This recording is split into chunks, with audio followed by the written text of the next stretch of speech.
Republic ദിനത്തിന്റെ ഭാഗമായി പ്രഖ്യാപിച്ച പത്മഭൂഷൺ ബഹുമതി മലയാളത്തിന്റെ പ്രിയതാരം മമ്മൂട്ടി ഏറ്റുവാങ്ങി. രാഷ്ട്രപതി ഭവനിൽ നടന്ന ചടങ്ങിൽ രാഷ്ട്രപതി ദ്രൗപദി മുർമു ബഹുമതി സമ്മാനിച്ചു. പത്മഭൂഷണ് അർഹനായ SNDP യോഗം ജനറൽ സെക്രട്ടറി വെള്ളാപ്പള്ളി നടേശനും പുരസ്കാരം ഏറ്റുവാങ്ങി. ചടങ്ങിനായി കഴിഞ്ഞ ദിവസം മമ്മൂട്ടി കുടുംബസമേതം ഡൽഹിയിലെത്തിയിരുന്നു. പ്രധാനമന്ത്രി നരേന്ദ്രമോദിയെയും ലോക്സഭാ സ്പീക്കർ ഓം ബിർളയെയും ആഭ്യന്തരമന്ത്രി അമിത്ഷായെയും കൈകൂപ്പി അഭിവാദ്യം ചെയ്ത ശേഷമാണ് മമ്മൂട്ടി രാഷ്ട്രപതിക്കരികിലേക്ക് നടന്നത്. KT തോമസ്, P നാരായണനും പത്മവിഭൂഷൺ രാഷ്ട്രപതിയിൽ നിന്ന് സ്വീകരിച്ചു.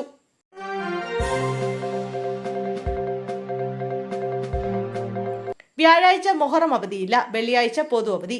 മൊഹറം പ്രമാണിച്ച് പൊതു അവധിയിൽ മാറ്റം. വ്യാഴാഴ്ചത്തെ അവധി വെള്ളിയാഴ്ചത്തേക്ക് മാറ്റി. വ്യാഴാഴ്ച പ്രവൃത്തി ദിനമായിരിക്കുമെന്ന് സർക്കാർ അറിയിച്ചു. മൊഹറം മാസപ്പിറവി 17-ാം തീയതിയാണ് കണ്ടത്. ഇതിന്റെ അടിസ്ഥാനത്തിൽ മൊഹറം 10 ജൂൺ 26-നാണ് വരുന്നത്. ഇതോടെയാണ് നേരത്തെ നിശ്ചയിച്ചിരുന്ന ജൂൺ 25-ന്റെ അവധിയിൽ മാറ്റമുണ്ടായത്.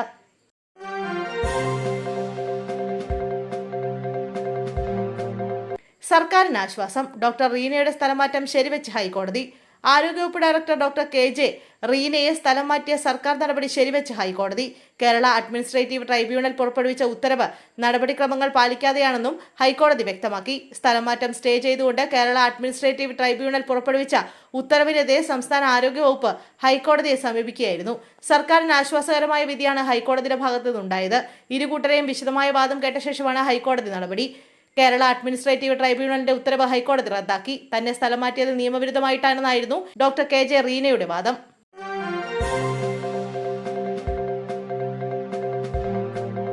നവീൻ ബാബുവിന്റെ മകൾ നിരഞ്ജനയ്ക്ക് ഭക്ഷ്യസുരക്ഷാ ഓഫീസറായി നിയമനം. ഉത്തരവിറക്കി റവന്യൂ വകുപ്പ്. മരിച്ച ADM നവീൻ ബാബുവിന്റെ മകൾ നിരഞ്ജന എൻ നായർക്ക് സർക്കാർ ജോലി നൽകാൻ തീരുമാനം. ഭക്ഷ്യസുരക്ഷാ വകുപ്പിൽ നിയമനം നൽകിയാണ് റവന്യൂ വകുപ്പിന്റെ ഉത്തരവ്.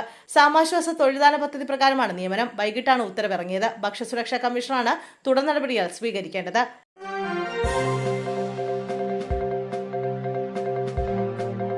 കിഫ്ബിയും പെൻഷൻ കമ്പനിയും വൻ ബാധ്യതയെന്ന് CAG റിപ്പോർട്ട്.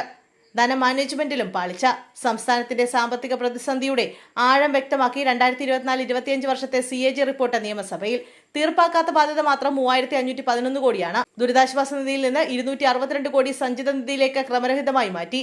റവന്യൂ കമ്മിയും ധനക്കമ്മിയും കുറച്ചു കാണിക്കാനായിരുന്നു ഈ നടപടിയെന്നും മുൻ സർക്കാരിന്റെ ധനമാനേജ്മെന്റിൽ പാളിച്ചയുണ്ടെന്നും CAG കണ്ടെത്തി. ഓഫ് ബജറ്റ് കടമെടുപ്പും വലിയ ബാധ്യതയിലാണ് CAG റിപ്പോർട്ടിലുണ്ട്. ഓഫ് ബജറ്റ് കടമെടുപ്പും വലിയ ബാധ്യതയാണെന്ന് CAG റിപ്പോർട്ടിലുണ്ട്. 39,230 രൂപയാണ് ഓഫ് ബജറ്റ് കടബാധ്യത. കൂടാതെ സംസ്ഥാനത്ത് കിഫ്ബിയും പെൻഷൻ കമ്പനിയും വൻ ബാധ്യതയെന്ന് വ്യക്തമാക്കുന്നതാണ് CAG റിപ്പോർട്ട്.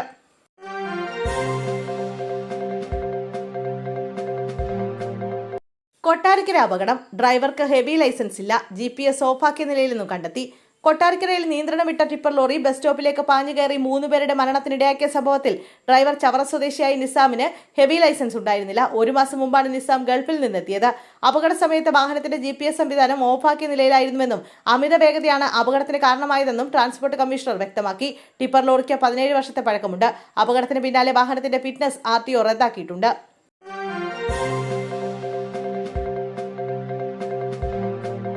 ശബരിമല സ്വർണ്ണക്കൊള്ള. കട്ടിളപ്പാളിയും വാതിലും ഇളക്കി പണിയാൻ ദേവസ്വം ബോർഡ് നീക്കം നടത്തിയിരുന്നതായി വിവരം. ശബരിമലയിലെ ദ്വാരപാലക ശില്പത്തിന് പിന്നാലെ ശ്രീകോവിലിന്റെ കട്ടിളപ്പാളിയും വാതിലും ഇളക്കി പണിയാൻ 2025-ലെ ദേവസ്വം ബോർഡ് പദ്ധതിയിട്ടിരുന്നതായി പുതിയ വിവരങ്ങൾ പുറത്തുവന്നു. സ്പെഷ്യൽ കമ്മീഷണറെ അറിയിക്കാതെ ദ്വാരപാലക ശില്പം അഴിച്ച് സ്വർണം പൂശാനായി ചെന്നൈയിലെ സ്വകാര്യ സ്ഥാപനത്തിന് നൽകിയ വിവാദം കനക്കുന്നതിനിടെയാണ് ഈ നീക്കവും ചർച്ചയാകുന്നത്. വാതിലിന്റെ സ്ക്രൂ ഇളക്കിയതിനാൽ പാറ്റയും എലിയും കയറാതിരിക്കാനാണ് അറ്റകുറ്റപ്പണിക്ക് പദ്ധതിയിട്ടതെന്നാണ് ബോർഡിന്റെ വാദം. എന്നാൽ സ്വർണ്ണപ്പാളിക ചെന്നൈയിലേക്ക് കൊണ്ടുപോയ സംഭവത്തിൽ ഭരണപരമായ വീഴ്ച സംഭവിച്ചതായി പ്രത്യേക അന്വേഷണ സംഘം ഹൈക്കോടതി അറിയിച്ചിട്ടുണ്ട്.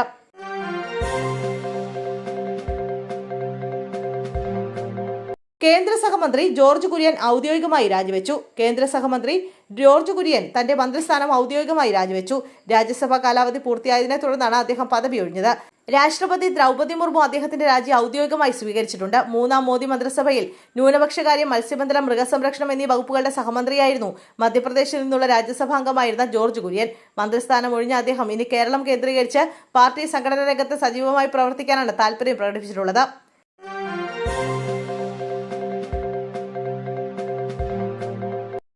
സിലിണ്ടർ സ്ഥാപിക്കുന്നതിനിടെ പൊട്ടിത്തെറി. അമ്മയ്ക്കും മകനും ഗുരുതര പരിക്ക്.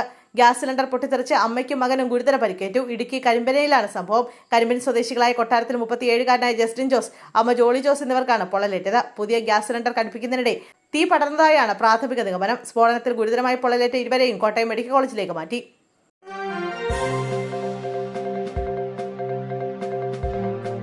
നിസ്സാര തോൽവിയില്ല. തുറന്നു പറച്ചിലുമായി കെ ശൈലജ. നിയമസഭാ തെരഞ്ഞെടുപ്പിൽ CPM നേരിട്ടത് നിസ്സാര തോൽവിയല്ലെന്ന് കേന്ദ്ര കമ്മിറ്റി അംഗം കെ ശൈലജ.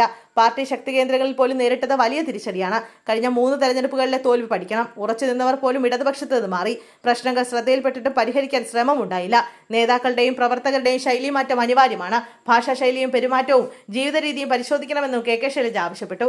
ചിന്തയിലെ ലേഖനത്തിലാണ് കെ ശൈലജയുടെ തുറന്നു പറച്ചിൽ.